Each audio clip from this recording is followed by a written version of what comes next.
Hello and welcome to Rewind Review this week, or Rewind Reviews? Rewind Reviews with a S. My notes actually say Rewind Review, and I don't know why.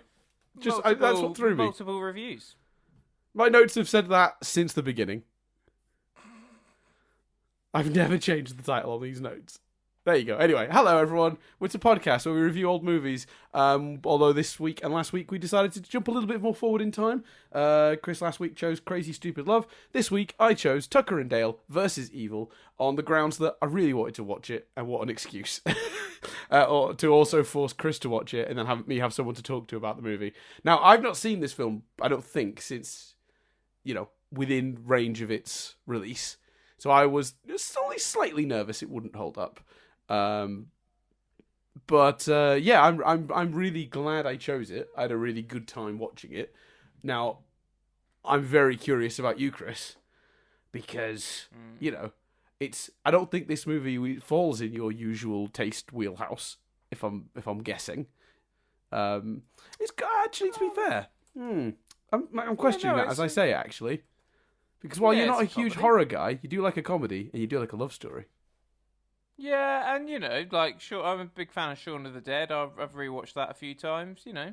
Oh, okay, maybe not then. So let's see. Shall I do history of this one first? Yeah, no, do your history first. Yeah. Yeah.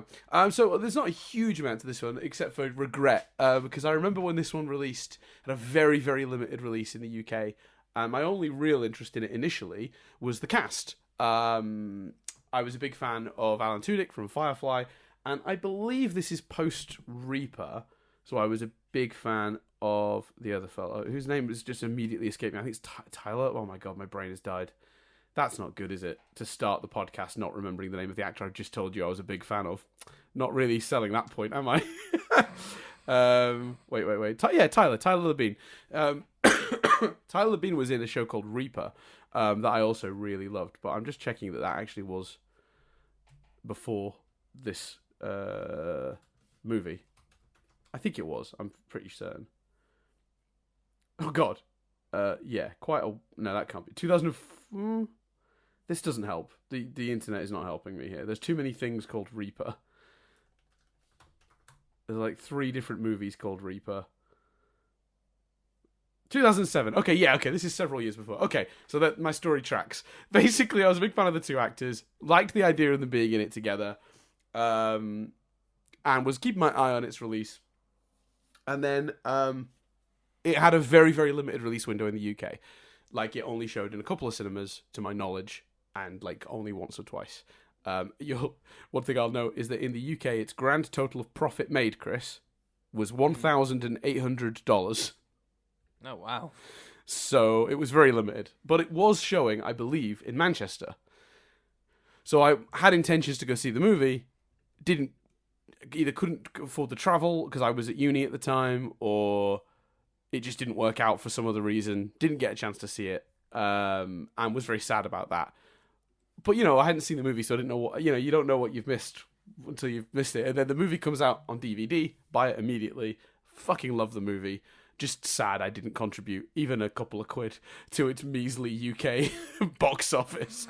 Also, it would be nice to think that it only made $1,000 or $1,800, and I contributed like 10 to that. That would have been nice to know I was a part of that very. That would have been probably the most percentage you've ever contributed to a film's box office in the UK. Yeah, so I'm a little sad I missed it, because it's not like I wasn't aware of it. I love this movie. I especially at the time this movie came out, I was already I liked horror comedy, something like Shaun of the Dead, but also movies like the Scream franchise and the Evil Dead franchise, because we take for granted now horror comedy. There's like a bajillion of them. They come out all the time. There's tons of them, but they were pretty few and far between back in the day. And I remember this coming out and being like a really big, for me, like as a person who enjoyed that genre of a horror movie that doesn't take itself too seriously, essentially. This was a real breath of fresh air. And I love this movie. And I like the way the movie flipped the tropes on its head.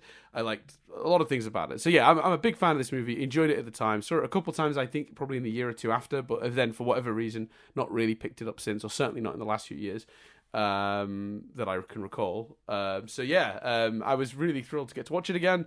Had a good old time. Had a good old time. So for you, Chris, I assume no history at all. What did you know? I can't remember if you said last week. Did you know anything about the film going in? I remember the poster. I knew of the film. I knew it was a comedy. That's pretty much it, to be honest with you. Yeah, I couldn't have told you. Like, if I'd have guessed, actually, I'd have gone zombies. Yep. Which I think you're probably meant to guess, actually, in a way. It's very, evil is a term that's been used for like Evil Dead and stuff like that. And the posters, they've got weapons and stuff like that. Yep. I haven't actually checked out the poster or the trailer since watching it. But I'll look at the poster now. Yeah, the poster is Tucker and Dale with Dale's got a chainsaw over his head. Tucker's holding an axe, and then they've got the gratuitous shot of the actress wearing very few clothes on the back of the poster, which is shitty, really, because that's just that is what it is. Especially because she gives such a good performance in this movie. Like I get fantastic, it. Yeah. Katrina Bowden is attractive. I understand this. They made several jokes about it in 30 Rock when she was in 30 Rock. But she's also really good in this movie and has a really good character arc. And I think putting her on the poster is just like, oh, that one scene where she's like down to her underwear, like, and make that the poster is unfortunate, I think. Really unfortunate. But the marketing team are not the same as the creative team, so it's not the people who made the movie's fault. But yeah. No, not at all. Not at all. So I was completely blind going in deliberately, as requested. Mm-hmm. And I had a great time, as did Jess. Really loved it. Like that misunderstanding and that almost farcical. So spoilers and kind of going in, because I can't. The thing I loved most about it is a big kind of spoiler thing. So actually, let's do recommendations first. I didn't know any. I knew the name of this movie. I vaguely remembered the poster. I knew nothing else. I had a great time. No caveats. No, if you're into horror, like, it's a bit gory in places, but it's very kind of slapstick gory. If you haven't seen this movie, I would absolutely recommend this movie. And if you haven't seen it and you're in any way tempted, stop listening before we start spoiling it, because there's a lot of fun to be had in discovering what it is. Yes. So, yes. Absolutely recommend specifically if you haven't seen it and you fancy it, pause this, go watch it, come back. Yeah, 100%. I echo that recommendation for all the reasons Chris just said. I think it's a great film, and I think you will get more out of it. It's still a great film if you know, but I think you get more out of it the less you know. The joy that you will have discovering this film is worth it. I've noticed when I was looking into it on YouTube, a lot of people react to it videos. So nice. Yeah. So a lot of people were obviously went in blind and filmed their reactions. Like you put in any other movie, there's no reason to do a reaction to the whole movie like that. But there were I saw at least 8 or 9, because I was looking for any documentary. Because I'll heads up now, there's not much trivia for this film, so I was looking for a making of documentary, or some sort of things you might not know about Tucker and Dale versus Evil videos. Just see if I could mine some information, because I couldn't find much when I was doing Googling. It really was a bit of a bummer to not get too much stuff. But doing that, I stumbled across all those videos, and that tells you something, I think, about the element of discovery that this film has. So yeah, I echo that recommendation wholeheartedly. If you've not seen it, check it out and then come back to this. Or, if you don't care, I guess keep listening and we'll spoil it for you. Yeah.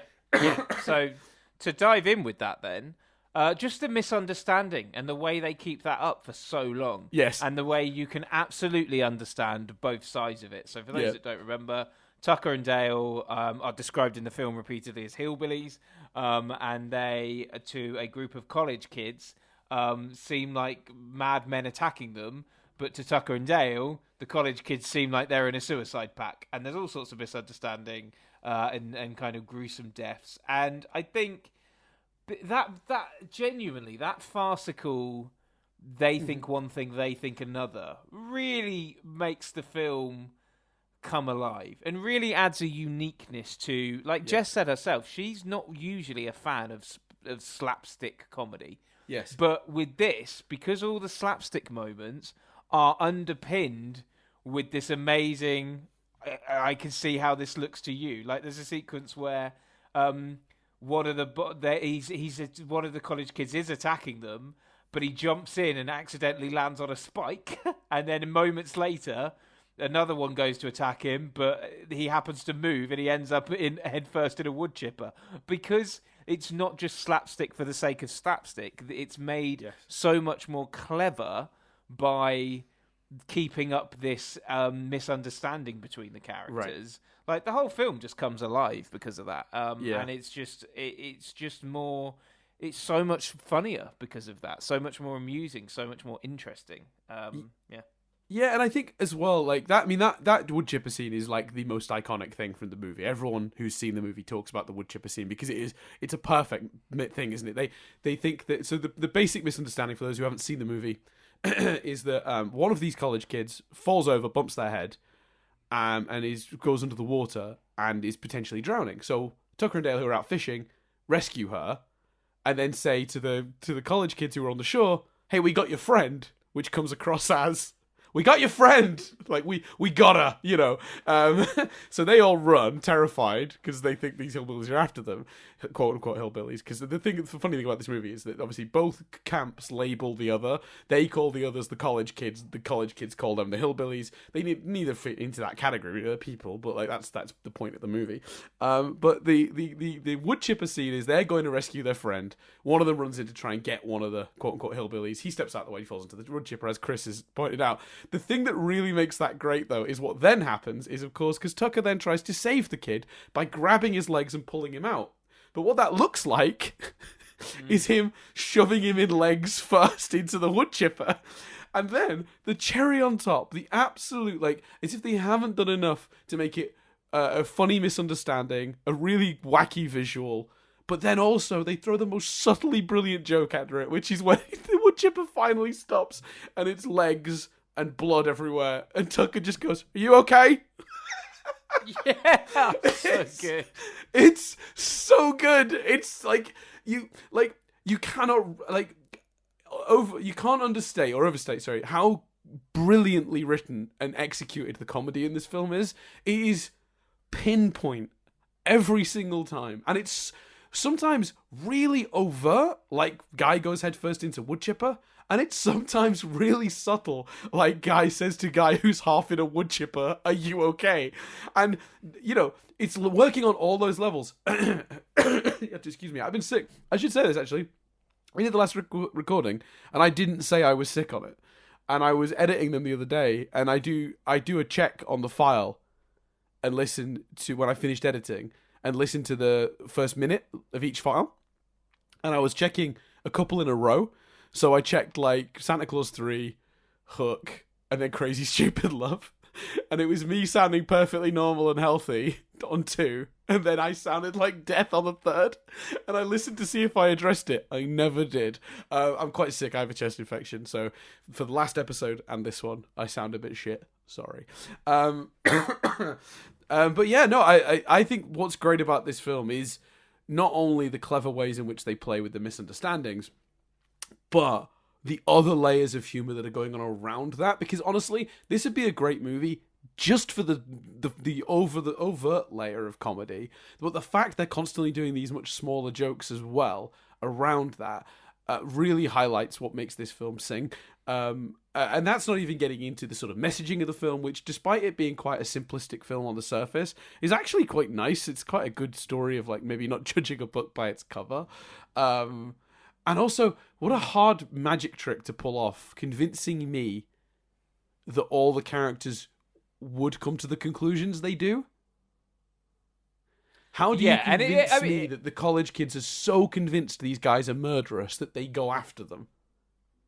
Yeah, and I mean, it is worth saying, obviously, to ramp it up and get to kind of a true horror movie ending, that has to kind of, in the third act, that gets put to the side. But to be honest with you, I think by that time you are ready, actually, for it to be put to the side as well. I think they chose the exact right moment to do it. If they carried on doing that until the very end, you'd kind of feel the strain of it. But that decision to go, okay, right, we will build one character to then become an outright villain and more of a, to be honest with you, a horror movie archetype. Yes.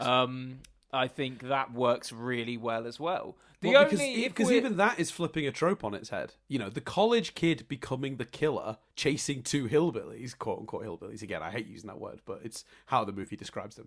You know, is a flip of 100 horror movies that came before it, where, you know, people from rural America were the backwards, you know, violent, you know, chainsaw wielding like crazies, you know, that were causing the problems, you know. People living out in the swamps that just want to get college kids and kill them, you know. The idea that the movie ends with a murderous college kid chasing after two people from sort of rural America who were just trying to fulfill their dream of having a holiday home, you know, is in itself a unique approach. So even when it becomes a traditional horror movie towards the third act, even that is a flip of a trope. So the movie at no point never devolves into just being a traditional horror film. Like, not completely anyway. Yeah, for sure. So the only... I'm nitpicking, Dan. You got your atlas? Atlas? Oh, I've got an atlas. I've also got a roadmap. I've got an A to Z, Chris. Yeah. I mean, I could just use my phone, but this week we're going analog. I'm bringing the paper ones. Where are we heading, Chris? Nitpick corner. Oh, lovely. Yes, please. I don't think the intro works. I don't think I'd be fine with it if we go back to it more overtly, but we don't. I know it kind of gets you're able to put the pieces together because you see the reporter later on. So for those that don't remember, it opens with a sort of steady cam, home camcorder shot of a reporter going into the holiday home, as it's referred to, and then getting attacked by the college kid, whose face is all bloody. And we never loop back to it fully. By the end of the film, we know what the context is, but you almost have to go, well, I certainly did go, wait, hold on. So what was the beginning bit again? Like, is that been... And Jess was like, well, it's a reporter. And I was like, I know that, but like, do we loop to it more? Unless there's a post-credit sequence, actually, which I didn't... No, I don't believe there is. No. And actually, I think that could have been a post-credit sequence. Like, and it's slightly, if you're paying real attention, I mean, it's sort of that sort of Steadicam style shot, so it's not overtly clear, you know, which college kid it is or anything. But if you're paying attention, it could spoil where that's going with him. And it feels like it's designed for intrigue. It's designed to make you think, is it zombies? Is it this? And it does do that, but I think because they never loop back to it fully, the only part of the movie where I was like, I'm not sure about that, is that introduction. Do you think then... I think there's two solutions that I would... If that was a problem I had sort of, as a filmmaker, identified in the feature, that would probably ease that. One would be to disguise the face a bit more. Maybe do a thing where the college kid gets hold of one of the hats that the two the Tucker and Dale have, so that in the intro, what you get a glimpse of isn't really the face in the camera, but one of the two hats. And then, at the end of the movie, you have him, you know, when he's got them captured, maybe grab one of the hats, wear it, like, you know, to mock them sort of thing. And then they escape, and then you see the reporter go into the house. Yeah, for sure. But am I nitpicking? What do you think? No, I agree with you. I think it's one of those things where it wouldn't take a lot. I don't mind that it kind of potentially gives away the ending if you're clever enough to clock who it is. I don't mind that so much. I agree it could have been shot in a way that was maybe less clear, because I do think if it's pretty clearly that kid. You know, I don't think, you know, they don't do enough to hide it, especially if you know. But then again, the first time I watched the movie, I still didn't see it coming. So, you know, like it clearly worked. So I can't really criticize that too much. I think that one is a sort of more minor point. But the larger point, and the one I really thoroughly agree with, is as a nitpick, and I think is a real thing. That opening doesn't really bear much on the movie, other than setting tone. And the fact it never plays back into the movie, it feels like a Chekhov's gun that's never found. Like, we never get... We we get to the circumstances under which that moment might occur, but we never actually see the moment play out from the other side, from inside the movie itself, full. And I think that's an absolutely fair criticism. I think that is right, because I think it's fair for an audience to expect that to be paid off in some way. It's the opening of your movie. It's the first image you've shown us, and it's designed to both be a tone setter but also a potential mystery. It's all obscured and you don't know what's going on and all that stuff. And I just think, like, if you're going to do that, then you need to pay it off. And it wouldn't surprise me to discover there was a scene in the movie where that was paid off more clearly and they just had to cut it for time. Yeah, I mean, you say that, but then again, like, movies are a cool 90 minutes, like, which is also one of its strengths. Like, it's just a blast. It's just a put it on, hour and a half blast of a movie. Yeah, but I think there was some concern at the studio about this movie, because there was a bit of a gap between it being filmed and released. It was filmed in 2009. It wasn't released until 2011. 2011. There was some struggle getting a distributor. It did some festivals. It's a bit of a process, this film, and I do wonder if one of the conditions on it being purchased was that it was like trimmed by 10 minutes so they could squeeze more showings into a day when it got a release. I'm not sure that's what happened, but it also wouldn't surprise me to discover that's what happened. And I guess if you're cutting something, but then if you're gonna cut the payoff for that later in the movie, cut the opening, right? For sure. Yeah, for sure. Yeah, I don't know. I also had not a nitpick. Just something I wondered about the opening, Chris. So I have a question for you. Would it work better? And I think the answer is probably no. But I'm curious your thoughts. Would it have worked better if the movie went a bit further in before revealing that Tucker and Dale are nice, normal guys? Would it have worked better if we'd have spent a bit more time seeing it from the teenager's perspective before we flip? Because they flip pretty quickly. I honestly don't think so. Because actually, I spent the first few minutes of the movie going, I thought this movie was called Tucker and Dale versus Evil. Right. Like, presumably, Tucker and Dale are the heroes. Why are we spending time with these college kids? And then when it flipped, it's like, oh, okay, I think you need some version of that. Yeah. But like, out and out, especially Tucker, Tucker and Dale are the heroes of this movie. And I think if you spend more time with the college kids and more time sharing, whilst it would be clever and cool to share the characters' misunderstanding, I think it's then harder to fully make Tucker and Dale the heroes. And already the intro, for me, suffers from that a little bit. Because I'm like, oh, who am I meant to be following here? Yeah. I think that is why. I mean, I think that's where I landed on it as well. Because I wondered about, like, that being like a sort of end of the first act reveal. And I did think there's a version of that where it's a satisfying first act and a surprise. But I think it harms the movie on a larger scale. Does that make sense? So I wondered about it because this is the first time I've watched this movie sort of critically thinking about the movie, and actually wondering about, like, the structure and the approach and stuff. When I first watched it, I just put it on, really enjoyed it. And to be honest with you, I didn't make very many notes for this movie because I really did have just such a good time that I was just like, I didn't even really want to stop to guys, take notes. This may be one of our shortest episodes because basically it's a fucking blast. Everyone should watch it. You know, there's a bit, but that's in a really good way. In like a really, the main thing to say is it's fucking entertaining, but it's that classic, especially often comedies are shorter in general unless they're bad, because you find yourself, you don't want to just recite the jokes. Right. But the jokes are brilliant. But yeah, sorry, carry on what you were saying.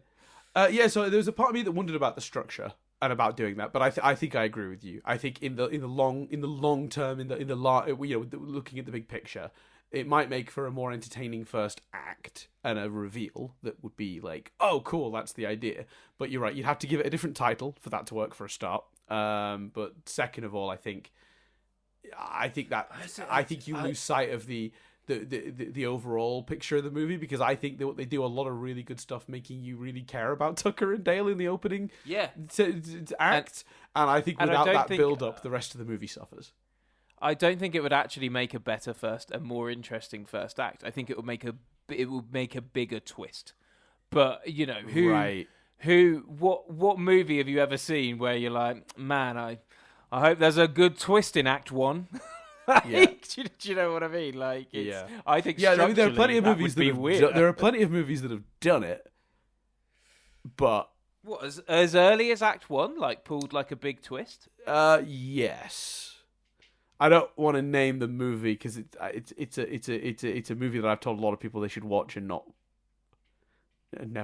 read anything about. Okay. I don't want to give away that it has an Act 1 twist, but there's a specific horror movie I'm thinking of like immediately, and I'm sure there are other examples, but the one that immediately comes to mind, it would spoil that movie to tell people that. All I say about that movie is that people should just watch it. It's great. Is it a very recent movie? Pretty recent. Yeah, pretty recent. I've recommended it, I think, on an episode of Nothing But Static. Let me just 1 second. The thing is, I really feel like I should name it now. They'd recommend it, but at the same time, I've already given away that it has a twist in the first act. 2017, pretty recent. That's pretty recent. Oh, I thought you were talking about like a recent movie that I haven't seen, but it's had some amazing marketing. So it's even worse. In the UK right now, you can watch the movie I'm referring to for free on Channel 4. Oh, I want to tell people what it's called, but I've already given away that it has a twist. That's so frustrating. It's another horror comedy, and it's from 2017, and it's not an English release. It's a Japanese movie. That's what I'll say. So you should be able to put it together from the date and the location and the release. Yeah, it's great. It's fantastic. If you really want to know, you can look it up. There you go. I've given enough for anyone who wants to know to dig it out. But anyway, and that works really well in that movie, and then pays off in some really clever ways following it. But nice. I think in this example, it hurts the movie. And even as I was asking the question, I think I said, like, I think my answer is no, I don't think they should have done that change. But just as a bit of, like, open speculation as to a way to restructure the movie. I actually know, as well, on the DVD, apparently, and I've never seen this, and I wanted to have time to watch it for this, but I never got a chance. On the DVD, there is an edit of the movie that's just the college kids' perspective. Oh, that's brilliant. So at some point I might watch that and report back, because that sounds really fun. Not as a way to watch the movie, but as a way to revisit it afterwards. A bit like when we did Memento and then we did the forward version as well. Yeah, which was weird. Yeah. I mean, it won't function as a movie, but it'll be an interesting experiment. I'd be interested in seeing how it plays out that way. But anyway. I wonder if that's on YouTube. But, that's all right, I'll look at. Yeah, I wonder if it is. It certainly sounds like it'd be a good experiment. I think we should, going any further without complimenting the cast would be a mistake. Yes, I think. Yeah. Alan Tudyk as Tucker. It just absolutely amazing. Apparently, not a lot, but a reasonable amount of things that were sort of ad-libbed and added by the two actors in person, on set. Tyler Labine playing Dale, Katrina Bowden as Allison, and Jesse Moss, who plays Chad, the sort of the generic sort of college kid that turns psychopathic at the end. He's great. Yeah, and I'm not as familiar with the other actors that play the other college kids, but they're all really good. The guy that plays the sheriff as well. What a fucking! We should talk about that scene. One of my favorite scenes in this movie is the scene when the sheriff turns up, and Tucker and Dale have just had a conversation about how insane it would be to be like, "Oh, gee willikers, officer, all these college kids just started showing up on our property and killing themselves," and how no one would ever believe that. And then the cop actually just immediately turns up, and they have to do exactly that. And watching that play out is just like a tour de force of comedy acting from everyone involved. And the three people that are primarily focusing the scene is Philip Granger as the sheriff, and then Tyler Bean and Alan Tudyk as Tucker and Dale. And it is just like just watching masters at work. Like every delivery, every facial expression, it's just communicates so much. And it's like this weird for a movie that uses so much slapstick comedy to go to like a really verbal source of comedy for a few minutes like that, where it is mostly just the conversation that's so funny, is a really great like change of pace for the movie. Even like it's one of the ways the movie balances itself, and it's fantastic, and everyone involved is doing a really good job. Big love to the cast. Yeah, Katrina Bowden as well, and I used that as the topic of her as a jumping off point, because she does a brilliant job of playing like a role that on paper has to sort of switch allegiances and tones and stuff very quickly. Although to be fair, actually, I think it's a very clever scene. They do a number of things at the beginning with her character to show that whilst she is friends with these people, actually she does also kind of think they're dicks as well. Like the odd little look. There's a kind of slightly overt scene where, you know, the guy kisses her and she pushes him away and stuff. Yeah. But they do a lot of really good. They really make you buy the love story, I think. But also they get away with the love story because it is like a quick, like, they fall in love very quickly and comically. But I think the tone of this movie is so consistent that they just get away with it because it's just all fitting within it is very true to the world that the movie has created with its tone, with its visuals, with its storyline. And it just works. You don't watch this movie and think, well, I don't buy them as a couple, because you just believe anything can fucking happen at this point. Yeah, it is. It's funny, isn't it? Because again, I talked about this at the beginning, but like tonally speaking, you know, we live in a world now where there's quite a lot of movies that do what this movie does. You know, Happy Death Day, Willy's Wonderland, Ready or Not, Werewolves Within, Freaky, which is actually by the same director as Happy Death Day, so that makes sense. But, you know, this is a pretty common thing now to have these movies with this sort of like intentionally goofy tone, but it is also somehow a horror. Because, you know, I think there is a world where it's possible to balance both. And while Tucker and Dale isn't a pioneer in the sense of this isn't the first movie to have done it, I do think it's the start of a more modern wave of it. And I do think everything from the writing and direction does an enormous, like a really great job, basically, at creating a balance where one doesn't hurt the other, and that is a tightrope walk.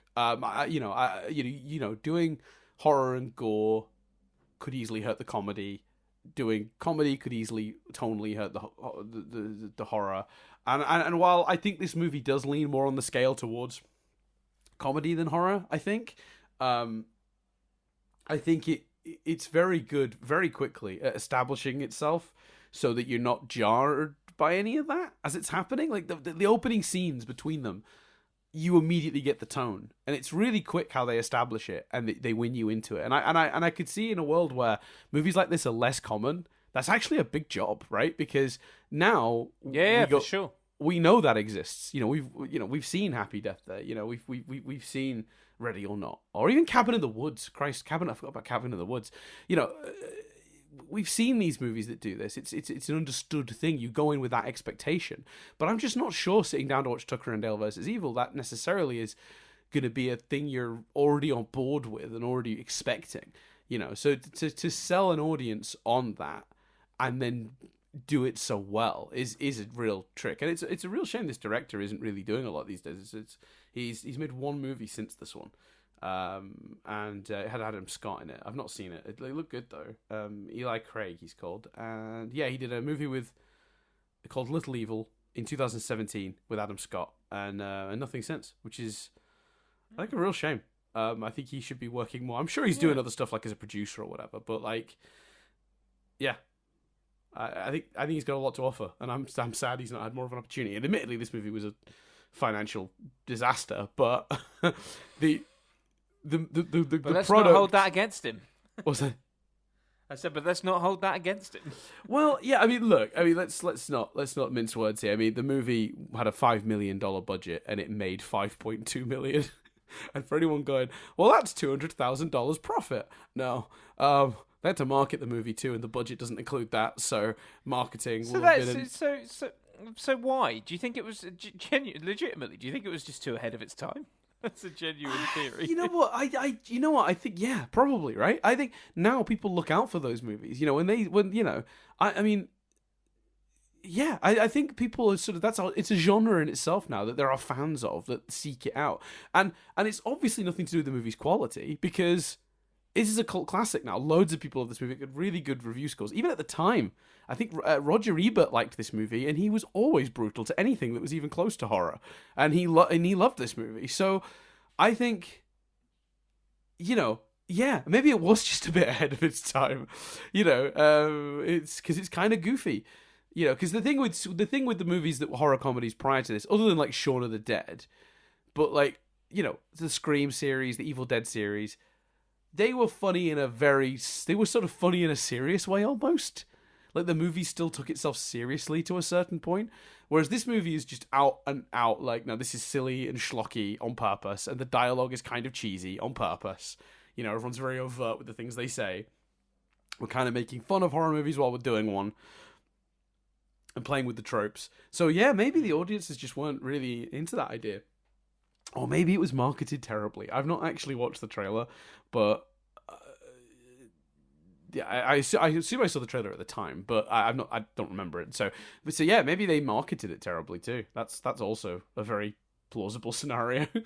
Or barely marketed it at all. Like that's also a factor. Maybe they did just shove it out with minimal marketing and hope that it would just catch on somehow. Yeah, maybe. And I guess because how big was Alan Tudyk at the time? Not as big as he is today. Yeah, so there's no like, do you know what I mean? There's, in defense of the marketing, is there a linchpin particularly to put the movie on? Do you know what I mean? Mm-hmm. Which there shouldn't need to be, but that is a factor when it's not, a known property and stuff. Yeah, I would agree. And I just think like a movie that had a $5 million budget, realistically, like how much is a studio willing to spend to promote it? Mm. So even if it did have a good marketing campaign, who were they paying to get it in front of people? How many people that weren't already kind of watching this movie's progress because they happened to be a fan of Firefly and Reaper were aware this movie even existed, right? Mm. Yeah. And if the trailer wasn't playing in front of every major movie for half a year, like is sort of Hollywood standard now, people wouldn't have even know it was coming. And that is the same for modern horror. I mean, I remember being really surprised. I remember I first saw a trailer for Happy Death Day 2, Happy Death Day 2U, about 2 weeks before it released. And that was the first time I'd seen a trailer for it. Now, I'm sure they put one out online, but in front of another movie, I was like, oh, that's coming out. Oh, that's coming out in 2 weeks. Like, I remember that being, and I think the same happened with Freaky. I remember only hearing about Freaky weeks before it was released. And that was a fucking great movie. I think that's the Vince Vaughn one. That's really good. If anyone hasn't seen that, that's another really fun movie in this sort of genre. So yeah, I don't know. It's I don't know. It's a tricky one. I can't really explain this movie's failure because it's certainly not the film itself. That's for sure. I mean, the film's great. No, and it's got a really another kind of notch pin whatever for the ahead of its time art feeling is it's got a real modern sensibility to its humor. Like its dialogue is so witty in like a modern way, although this film was, what was it, 2011 you said, so it is relatively modern, but still it's really sharp and witty, and like I said, I don't want to just sit here and repeat jokes, but the one we've already said, are you okay? Like, that's just so funny. It's so great. So, like I say, a real modern sensibility in its humor. And it's even like, it's small details as well. It's like, after he gets the bee stings, Alan Tudyk's Tucker character goes in and pours a beer over his face. Just for no reason. Like, no reason whatsoever. Yeah. Like, the beer is all healing, apparently. And that's not even really getting into, like, the sort of message of the movie, which is not subtle, but it is about judging a book by its cover. And while that is a really simplistic message, I think it's handled really well. I think it's clear, and I think the example they use is so. I think the reason it's so powerful so quickly is because you watch the movie and you immediately recognize the trope of rural Americans turn murderous. So, I think that's they're cheating a little bit because some of it is coming from my own. Oh yeah, I've seen 100 movies where I would immediately assume these guys were the murderers, without thinking about it twice, and making me challenge my own assumptions. And again, these days, that seems like quite a quaint message for a movie like this. Films have moved on, to more complex messaging, but this was quite a surprising way to approach it, to build it into the story the way they did. All the to pay another kind of random compliment, because this is what you do with this movie when it's this good, is all of the deaths are really inventive. Yes. That sort of almost Final Destination-esque, how can we kill people in a different way, but inventive, but still also very much within the parameters of the world they've set up, what's nearby. Like, they do in a worse version of this movie, that pillar would just fall for that death. But they've set up multiple times, and it's coming. It still manages to surprise you when it comes. It's great. Yeah. And finding so many deaths that are both inventive and also continue to make it look like they're doing it, even though they're not. Yeah. Like, we've not spoiled half the deaths in the movie in this podcast, so if you have listened without watching, I do recommend checking it out, because some of just the deaths alone are clever. You're right, they're very clever. And having recently watched the new Halloween film, which had a couple of invented deaths, but not really a lot. It's a lot of Mike Myers and the other dude pulling knives through people. I was grateful for that, even though I didn't hate the new Halloween movie.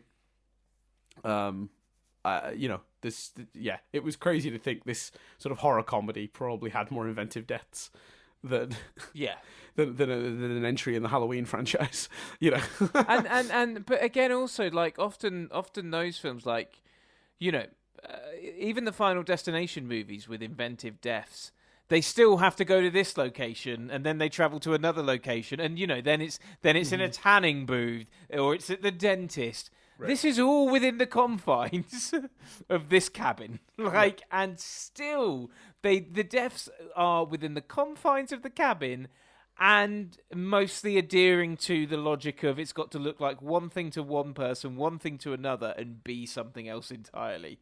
They nail it on every single death, and that is really, really impressive. Yeah, and I think even like things that you would think would be a stretch to explain, they just find really simple, obvious answers. Like, why do they have a cabin that looks like it belongs to a serial killer? Well, they bought it cheap because the guy clearly died or left or whatever, and they've inherited it, and it looks like it's from a horror movie, this cabin. But because it's been abandoned for a number of years, and clearly the last owner was a psychopath. Like they do the joke where up on the wall is all the newspaper cuttings of nearby disappearances, which is a horror trope that are middle America sort of, or not even middle America, like a Florida swamp murderer would have, and they play on that, and it's the simple answer is the last owner was that. Could you add 2 and 2 and get 26 and say that the previous owner might have been the college kid's dad? You could. Yeah, absolutely. I think that's there. I think that's in the subtext if you want to put it together. And that's actually something we should talk about. There is another twist. The movie throws at you, and it's all well set up as well. So early in the movie, the kid that turns crazy is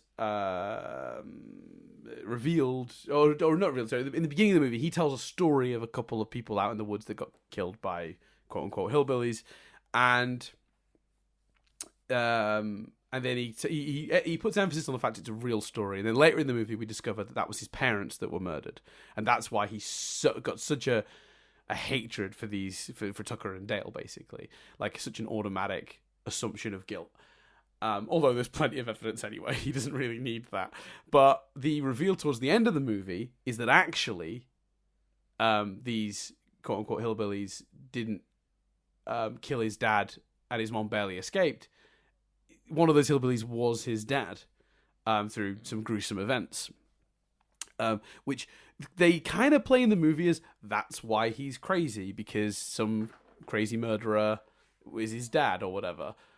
I slightly don't like that, just on the grounds that I think it hurts the movie's message slightly, because they were murderous people from rural America.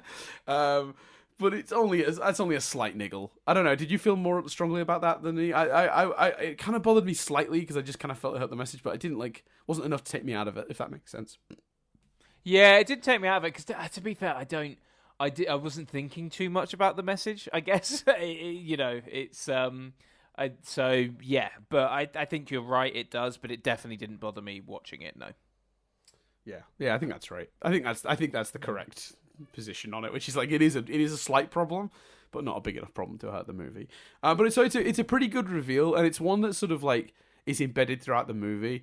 And even though they do a tiny bit of let's stop and explain the backstory for a minute, which I never like in any movie because I always feel that hurts the pacing. They did enough setup earlier in the movie, so it doesn't go on for too long, and it all fits really well, and it informs the character and sort of explains more so what's going on. And I wasn't really expecting it to be the kind of movie that had a third act reveal, but it does, and it functions. I think it's pretty well embedded into the rest of the script. And I think you're right as well. You could assume that cabin was owned by essentially that kid's dad, and maybe that that's why it is in the shape that it is in. And you could even go even further if you wanted and make the assumption that maybe that kid encouraged his friends to go out where they went for a camping trip with the intent of finding, Yeah, maybe. You could even potentially infer that from it if you wanted to stretch it even further. I think that's the other reason it works, because it's obviously such a trope. Do you know what I mean? The kid with a past and trauma has turned into the killer. It's playing, the movie is playing with the tropes deliberately. So yeah, I think that's the case. I think it does work, and also because it does. I mean, it gets silly towards the end, but again, within the tone and the confines of the movie, and deliberately so, and it works for sure. Yeah, and I just want to point out, I've got this quote that I wrote down. Because I want to ask you just a little bit more about your thoughts on the love story and whether they, successfully convinced you of it. Because one of the lines in the movie, because they make Dale such a sweet character, and there's a point when he says, he's one of those lines that gives you such insight into the character and his own self-doubts, but also is a great joke. He just says, "I should have known that if a guy like me spoke to a girl like you, someone would end up dead." It's a fucking incredible piece of writing. But yeah, you're a resident romantic story guy. You love a good rom-com. I was convinced. Yeah. The breakfast scene is really sweet. Yep. He's like, "Oh, you don't like pancakes? Okay. Surely you like bacon and eggs." Them bonding over the game, the fact that she worked on a farm, so enjoys getting stuck in, and they have that moment bonding together. Which also then leads to a great joke from the other side, where the college kids see her digging and think they think Tucker and Dale have her digging her own grave, which is another trope that they play on in this movie. That's a brilliant moment. I think they spend enough time with them as a couple. Is it a bit quick for her to seemingly decide to move away and just go bowling with him every week, potentially? But again, I'm not within the world of the movie. How much time has passed though at the end? That was one thing I thought was kind of clever, because the movie doesn't get them together on that night. They get out of it on that night, and then we cut to an undetermined amount of time later. And first of all, we cut to clearly within a couple of days of it, because Tucker is still in the hospital. But then we cut to them bowling, and we don't really know how that could have been a few weeks later, a few months later. Don't Tucker and Dale have an exchange of basically where he confirms he asked her out to go bowling? So the implication is that's then the bowling date shortly after. Yeah, But maybe. even Or you still, could, like, it's or you could. So I suppose you could assume. There's nothing to say is that is the first bowling date. But yeah, you're probably right. That is probably what they're going for. Yeah, but still, it still works. Like, because Mm-hmm. it's just, but also because everything else works so well, and you want them to get together. Like, how much would this movie suck if they don't? Like, it literally plays out like a love story. Yeah. But more than a love story, it's a story about him finding his confidence. It's a story about him Yes. stepping up, and he's always been afraid all his life to step up and even talk to a girl. And now he's rushing in to be the hero and save the girl. Like, you know, he's got a full on arc. And I think to some degree she does. She's with these college kids. One of them's a creep. She doesn't really like them. And then by the end she can be herself and you know, go bowling with Tucker. Like, yeah, I think it absolutely works. Yeah, I would agree. I would agree with all that. And I also really like his arc. And I also really like his relationship with Tucker, because Tucker is like mean to him sometimes, and like, you should be helping me with the yard work and all that stuff. But like, mostly they have a really, really sweet friendship where Tucker's just constantly trying to help him be more confident. Like, Tucker sees that he doesn't see much in himself. And it is about him going from not believing in himself to believing in himself enough to charge in to save the girl, you know, and then ask her out without Tucker's provocation. You know, because at the beginning of the movie, they very clearly do that. It's a really funny scene where Dale, it goes over to try to talk to the college kids, but it's before he's had any interactions with Allison that are like sweeter, before she knows, and they're all just like terrified because he comes over and starts acting weird, and they just think he's like a crazy, you know, like the quote unquote the crazy hillbilly or whatever. But it's just him trying to really sweetly trying to relate to them and ask her out, and it's a mess, but it's so funny. So he goes from that where he's like so bad at it to like being a lot more confident at the end of the film, and I think that works really well. And I think they do it slowly as well. I don't think it's like at the beginning of the film he's one way, at the end of the film he's another. You see him slowly gain confidence through his interactions with both Allison and Tucker as the movie goes on. Yeah, I think it's really satisfying. And a movie like this probably doesn't need a complex character arc. And I'm not saying that is a complex character arc, but the movie would probably get away with the character arcs being even thinner, and it would still be a good movie. But the fact they took the time I'd agree with that. and effort to have all these ingredients working together. I mean, we were talking about their relationship and how they developed that, and one of the scenes where they're doing that is also a scene where they're doing a really clever thing with the misunderstanding that's the core of the movie at the same time. We talked about the digging scene, you know, and that's what's so great about this movie. I think is that it's doing all these things at once at all times, and that's a tough juggling act. I've got a quote here actually from the director as to why he thinks the movie didn't succeed. We were talking earlier about, you know, why. Hearing the director's thoughts on it, I think he's actually summed it up nicely.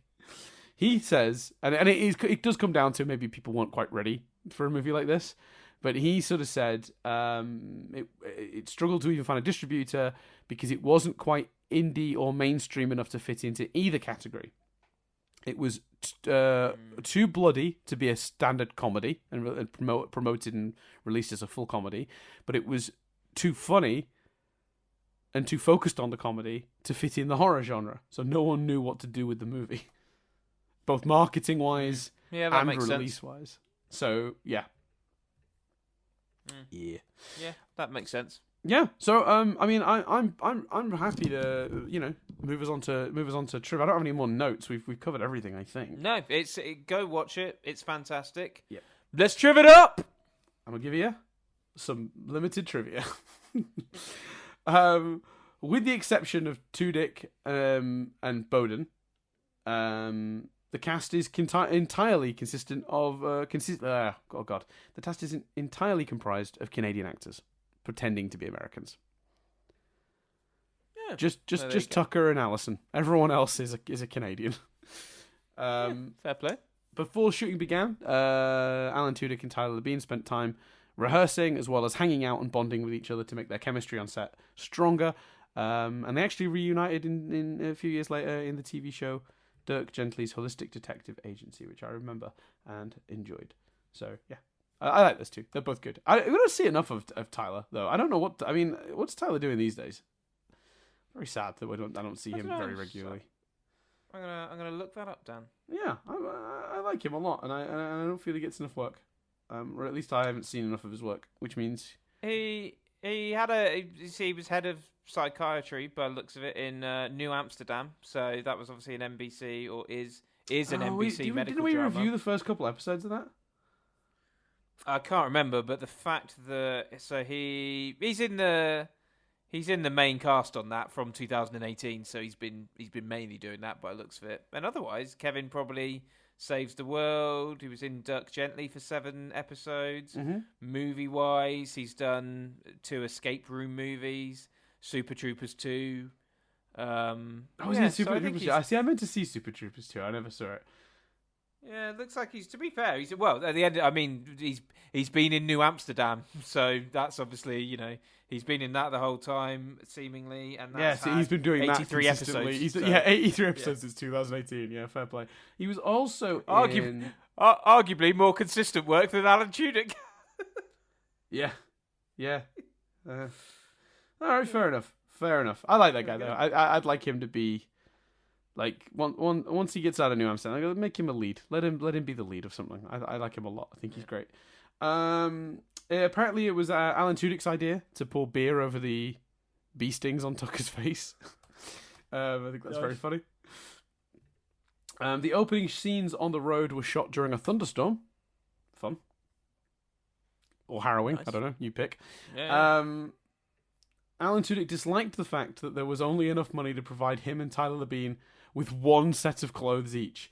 These got progressively dirtier and smellier throughout production and were covered in increasing amounts of red Cairo syrup, which I guess is to make it look like blood, which would harden overnight and require everything getting soaked in the morning to soften the fabric enough to get into them, meaning the two were damp and cold in the mornings and hot and sticky in the afternoons. That's brilliant. That really, I reckon that genuinely added to the aesthetic of this film. Yeah, I think so too. That's the one thing we've not shouted out. The cinematography, the visuals are all fantastic. Like the gore, the slapstick, it's all working brilliantly. The special effects, the real effects, it's all fab. Yeah, that's actually a really hard thing to do because they've got to shoot some scenes of this with the legitimate styling of a horror movie, and then they got to shoot some scenes of this like a fucking episode of Mr. Bean, Yeah, exactly. Him running around with the chainsaw because he's being attacked by bees and scaring everyone off has to be both threatening and hilarious at the same time. And how do you make those choices shot wise to lean into when to lean into the comedy, when to lean into the horror? Yeah, it was shot really well, for sure. Yeah, for absolutely. Sure. And the music as well does a good job of being both. I don't give that enough credit, but that's good too. So apparently Tyler Labine himself came up with the idea of wearing a hat that says Giver. He did it for 2 reasons. First of all, he looks like the word giver, alluding to his sort of kind and generous nature. Second, it's the Canadian equivalent of get her done, which is a redneck phrase popularized by Larry the Cable Guy. So there you go. A rough cut of the film apparently was leaked ahead of release and has revealed several moments where lines were dubbed and when post-production effects were used, because you could see the difference between the early cut and the final cut if you wanted at the time. I don't recall that happening, but that's a shame. That is a shame. Fair enough. The character of Dale only swears once in the entire movie. It's the line, "I'm going to shove my boot down his fucking throat," which happens right at the end and I think completes his character arc. Yeah, for sure. 2 cast members of this movie ended up working together on Final Destination 3. Jesse Moss and Sheila Simmons. I think that's quite funny that they played like a group of teenagers in a horror movie in this, and then got to do they were so right for that role, they ended up doing the same thing again in Final Destination. Chris, there are 2 Power Rangers in this movie. Are there really? Yeah, so Sasha Craig, who is the reporter at the beginning, and Brandon J. McLaren, who I think is the one of the group that keeps not wanting to get involved and at the end gets murdered. Like, he's the one that's like... Oh, I recognised him. He is a Power Ranger, yeah. Yeah, so Sasha Craig was Kelsey Winslow on Power Rangers Lightspeed Rescue, and Brandon J. McLaren played Jack Landers on Power Rangers SPD. So they've both been Power Rangers. Yeah, because I've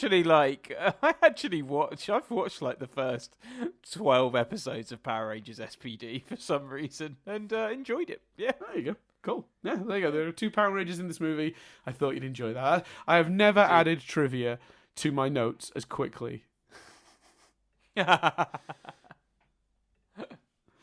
I did then. I'm gonna choose Power Rangers next. Power Rangers Turbo. So you can be like, there are 6 Power Rangers in this movie. No, 5. Well, at least at the beginning. Anyway. At least there's not 160 Power Rangers, Chris, which is the number of glasses Daniel Radcliffe went through during the making of the Harry Potter movies. Boom, did it. Yeah, but is it ruined by the fact that you didn't do it last week? So I knew you were going to say that. So yeah, I forgot last week. You know what, Chris? I'm going to pretend I did. In my heart, I did. We've already. Oh yeah, so this is the last bit of the true, but it's the saddest bit because in an interview with Choice Cuts, director Eli Craig expressed thoughts on a sequel titled "Tucker and Dale Go to Yale," which was described as Good Will Hunting meets Texas Chainsaw Massacre. But he also said he liked that Alan Tudyk had an idea to do a sequel that was kind of more similar to Dusk Till Dawn. I think that's also a really fun idea. So at the Horror Hound Weekend 2014, cast members Alan Tudyk and Tyler Bean confirmed that there was a sequel in development. But in 2016, the two revealed that it was still actively being developed, but it was tricky because of their commitments. And then sadly, when asked about the status of the sequel at Boston Comic Con in 2017, Tudyk responded that a script had been written, but disappointingly, he did not think it would be likely to be moving forward. Well, on Wikipedia, that's written as the script had been written, but was disappointing. So not just disappointingly wouldn't be moving forward. The script itself was disappointing, and that's why it wouldn't move forward. Is that right? Well, that's how it's phrased on Wikipedia. And if that is the case, fair play for not just cash cowing it and like being like, okay, it needs to be quality and stuff. So yeah, and anyone going, what do you mean cash cowing it? It would be a failure. I mean, I don't think it would be now. That's the thing. I think we're ready. You know. I think the time is right for a Tucker and Dale sequel.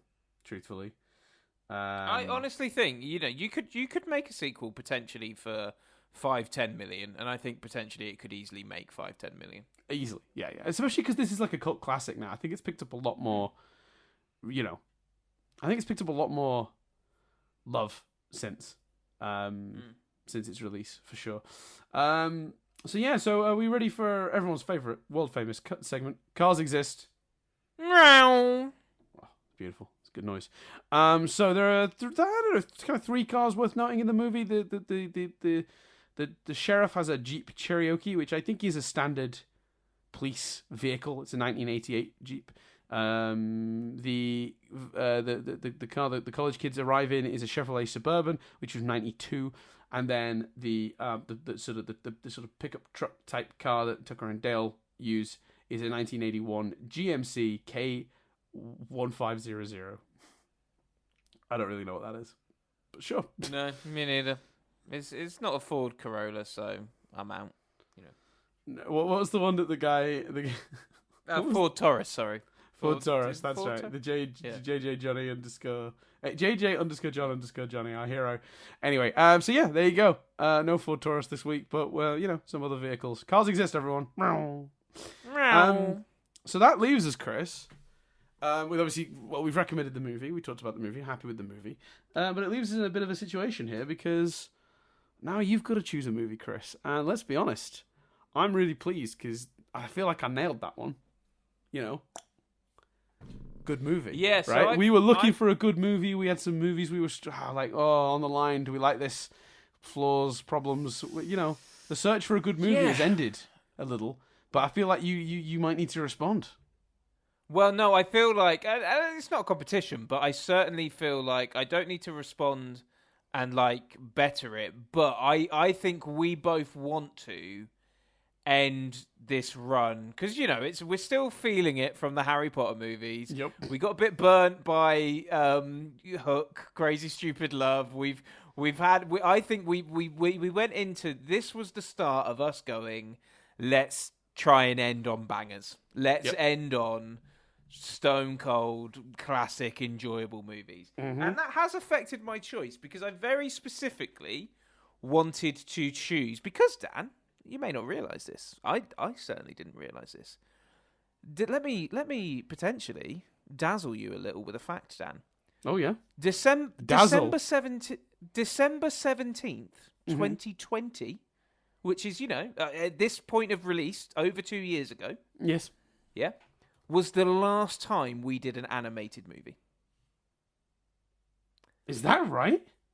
Yeah, I've looked and checked, and feel free to now, but to double check me if I'm wrong. But I believe The Nightmare Before Christmas, because you can't, count Avatar or Who Framed Roger Rabbit. I was going to say Who Framed Roger Rabbit was my other thought, but yeah, oh my god, is that right? Yeah, because they're neither are out and out animated movies, are they? No, let me just. That seems insane. I'm looking through the list, but I'm not seeing anything animated. How has that happened? Yeah, it's crazy. So I knew I wanted to choose an animated movie. I knew I wanted to choose a movie that was considered a stone cold classic. Now I had and I knew I wanted to go early 90s, because I have an obvious animated movie which I want to pick at some point, which is the Simpsons movie. But that felt I wanted to be 80s 90s. Yep. So I had a choice, but I'm like. I don't know if that choice is going to definitely hold up and be great. I think it'll be a fun watch, but is it going to be a classic? Is it considered a classic? No. So instead, Dan, I'm making this. What? What are you? Just that you had a choice all lined up and you're changing your mind. I'm surprised with all that in mind about the animation. Well, no, because it was an anime. So, but I'll tell you the choice, because I was toying with the Rugrats movie. Oh, but it didn't feel. I loved that movie as a kid.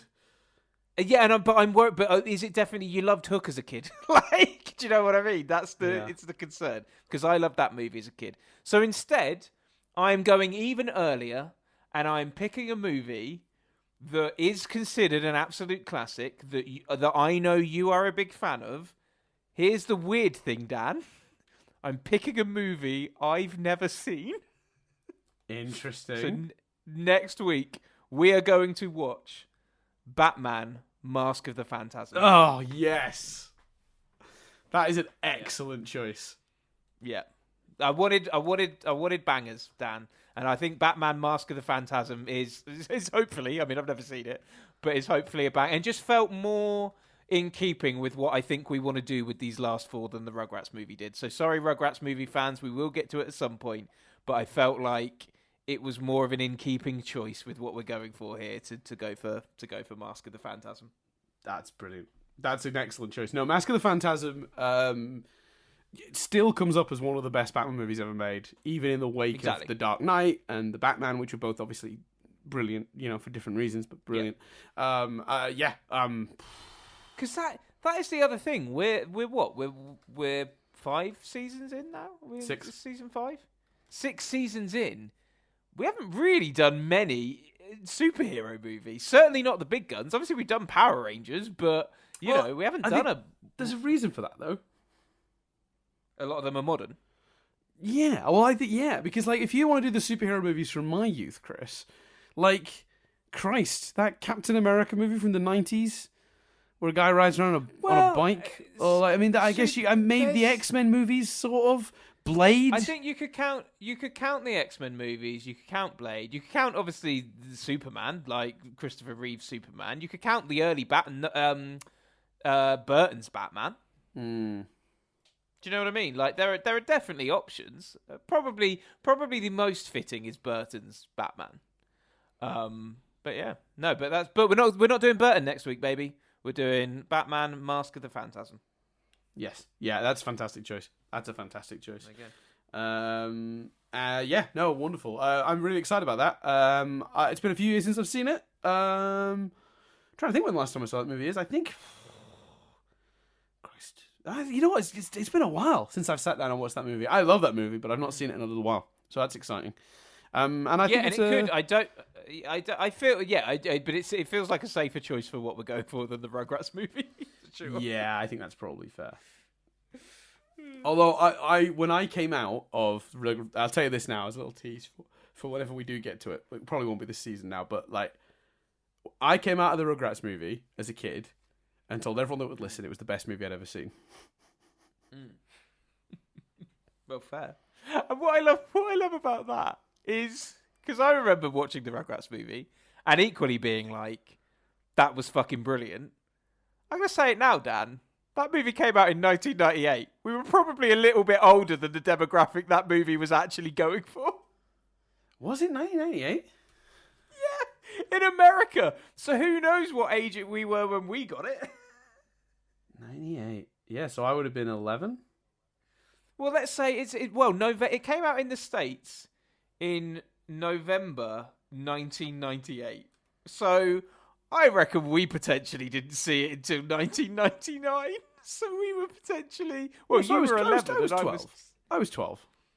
Yeah, 12 is 12 is not the demographic that the Rugrats movie is aiming for. Do you not think? No. Rugrats is younger, surely. I don't know. I'm with you, buddy. I had a fucking great time. I loved the movie. I'm just saying, like...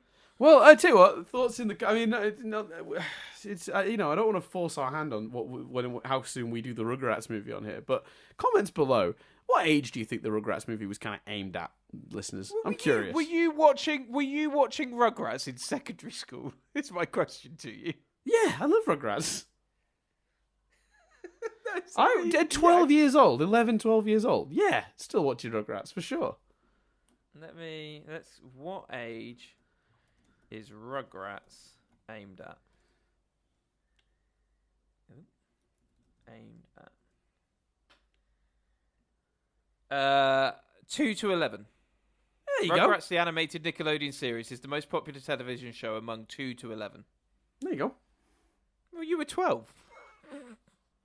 When the movie came out, but I had obviously grown up watching the series. Mate, I loved it too. I just think what I think is amusing, like 2 to 11, the core demographic there is 5 to 6. All I'm saying is our love for that movie is amazing, considering we could have easily gone, you know what, watched Rugrats as a kid, but a bit too old by the time the movie came out. But I'm saying it's amusing that both of us were like, no, that was fucking brilliant. Yeah, I guess it's harder for me to, because like when I was a kid, I was like I had no concept for that, and I carried that through my adult life because, you know, like there's a reason we ended up watching Steven Universe, and like, you know, there's no boundary on like age for me. Nor should there. Because as we've demonstrated on this very podcast, I think with some of the selections I've made, things that were maybe too young for me. So you could argue Rugrats, sure, or things that were far too old for me. You know, gory sort of movies that might seem on the surface like they're for children, like RoboCop, but is actually a really brutal, gory movie. You know, and even stuff like Gremlins, I watched way too young. You know, so to clarify, that's the way things absolutely should be. I'm not saying things shouldn't be like that. Yeah. I'm just saying it's amusing to me that both of us were like, that was fucking brilliant. Yeah. I remember loving it, but maybe they aged it up with the audience. Maybe they knew that the people who grew up watching Rugrats, so maybe the movie was a bit older. I don't know. I mean, it feels like you have to choose the Rugrats movie, but I'll leave that in your hands. No, I've already got a choice in the wings, and I'm just Right. Oh, let me think about that. And it's just your choice. I've got another choice. And does that choice fit the notion of end on bangers? Yeah, it's. Yeah. When I was a kid, there was a period of time. I've been saving this one. When I was a kid, there was a period of time when this was my favorite movie for a long time. No, I've got a guess, there was a point when I could quote this movie's entire script top to bottom. I can't do that now, but as a child, I could do the whole movie top to bottom, particularly one character's lines. Can I ask if it's got one of two actors in? Yeah, go on. Has it got either Jim Carrey or Robin Williams in? Indeed. Yeah. Okay. Yeah, I think I know. Yeah. So, or like, at the very least, have it down to 2. Yeah. So, like, actually, no, because actually, I think I definitely know because one of my 2 I've got it down to is like I wouldn't be confident that's a banger. So yeah, right. Yeah. So it's the other one. Yeah. So I like for me, that was I kind of got that locked in. So maybe Yeah, we no, have to you make should. maybe we have You to make should. Rugrats we'll tease that as maybe the opening episode of the next season. But we'll see. We'll see Yeah, how we maybe. feel. We'll see how we feel. Because I nearly, if it's I know the film, where think we're going because I you know. Yeah. if it's the film I think it is, I nearly chose that film as well under the category of bangers from the 80s, 90s when we were kids. Mm-hmm. So I nearly chose that movie as well. So it definitely fits. Yeah, it definitely fits our end on bangers plan. Well, But let's see how I feel when we get to reviewing Mask of the Phantasm next week. But yeah, thanks everyone for listening. If you want to hear us discuss Mask of the Phantasm right now and find out what I choose for the one after, you can do that by heading over to the Patreon. And for as little as $1 a month, you can get access to these episodes a week early, which is, a nice thing to do. Supports the show, but not a necessary thing. Of course, if you're already on the Patreon, then I'm very sorry you have to wait a week. And in reality, that makes you no better than the people not doing that. But you can feel smug. So You can feel slightly smug. And at some point, there will be bonus content for the people on the Patreon. And also, you're supporting us and keeping the lights on in terms of just like paying for the website and the server costs and all the bits and bobs that come with doing this. But yeah, so head over to patreon.com/nothingbutstatic if you wish to support us. As little as $1 a month gets you access. We don't have like different things you get at different tiers. You get access to the content a week early and the bonus content for whatever amount you pay. You can give more if you feel like it. You can give less if you feel like it. You can support us in some non-financial ways by continuing to listen. You can tell a friend. You can head over to the YouTube channel and subscribe and like a bunch of the videos. You could comment on them. That's engagement. That's good. You can head over to your podcast app of choice and just review it in-app. In-app. You just click a button and then you do it, and it lets you do it. That's what cool kids are doing these days. They go in-app and they review things. So I appreciate that. And then they go on TikTok. We're cool. Yeah, we're cool. We know things. Yeah, man. Gonna head down to a sock hop later, Chris. I'm down with the kids. I know what's going on. You've lost me. No, sock hop is a very, very old thing. Very, very old. Oh, okay. That's like a thing I think that's like a thing from the 50s. Apparently, there's now a dating app that is called Thursday, and basically, you can only access it on a Thursday. And their whole thing is you shouldn't spend your life on dating apps. So we're only around on a Thursday, and they've done like events in real life and stuff like that. Like they do meetups and stuff in person. That's interesting. It's cool, isn't it? Like, I think that's a really good approach. Yeah, I guess so. Yeah. Huh. I don't know. I'm torn on that because also there's a part of me that's just like, hey, some people they just want to get going. They want to swipe left or right or whatever. But I think those people have Tinder and Grindr, don't they, Dan? Yeah, I guess that's true. That's true. I guess that was more of a criticism of. I just don't think anyone's patient enough that app will be successful more than I don't like the idea. I'm just thinking of it from a business perspective. Yeah. I don't know how that ultimately holds up, an app you can only use once a week. But anyway, it's a nice idea, even if I think commercially, potentially spurious. Anyway, the other thing you can do, of course, is get in touch with us with thoughts and comments. Twitter, for now, until it collapses under our new overlord. For those of you wondering, it's November the 2nd. It's November the 2nd, and we're already talking weird because Twitter has been purchased by a fucking idiot. And who knows, it'll all be in flames maybe by when this goes out in January. So, but for now, at Dan Doolan and at C. Billingham, if you want to tweet us, or if you have thoughts that can't be contained in a tweet, of course, head over to the old email, mail at nothingbutsstatic.co.uk. I think that's all the things. Oh, and of course, go support Chris's efforts. Oh no, by the time people hear this, that's long gone. January. Yeah, but you can see if I did it, and it might lead to me posting more. We're currently 2 days into a bet I've got with a friend that I am not going to remember and can't post on Instagram every day for all of November. Mm-hmm. So to check out if I did that, go to my Instagram handle, which I don't know. So Dan, it's Chris Bill 06. Chris BILL 06. If you want to find out if Chris successfully went the entire month of November with that, and if while posting every day on Instagram. if I don't, they're going to be their prize is that they get to choose what I wear for an entire week. And there's a lot of talk about a turkey costume. So if I haven't won, go check out Instagram because there's probably a picture of me in a turkey costume there. Yep, there you go. That's it. There you go. I will say as well, first day of it, I I got completely soaked going to work yesterday. So I posted a picture of that. Fun fact for you, Dan, a mate voice noted me to say they're following my Instagram progress with interest, although that first selfie, they just assumed I was sweaty. Yeah. Yeah, that's fair. There was look, until I read the caption, Chris, I was 50-50. Yeah, exactly. Either Chris has been for a run, or or he got rained on. Or my other thought was Chris woke up late, had to shower, didn't have enough time to dry himself off properly. Yeah, entirely possible. Yeah. I thought about all these things. And then I read the caption and found out. It's less exciting. But anyway. Yeah. So thanks everyone for listening. We appreciate you. Come back in a week's time for Batman, for Bat Talk. And I guess at some point we'll probably be doing the Batman movies, the Schumacher and Burton ones. But I'm excited to be doing Phantasm first. I think that's fun. And I think fair. Me too. So yeah, thanks everyone for listening. We'll see you in a couple of weeks. Like Chris ends these, so I'm gonna pass it over to him to do his traditional ending. My name's Chris Billingham. My name's Dan Doolan.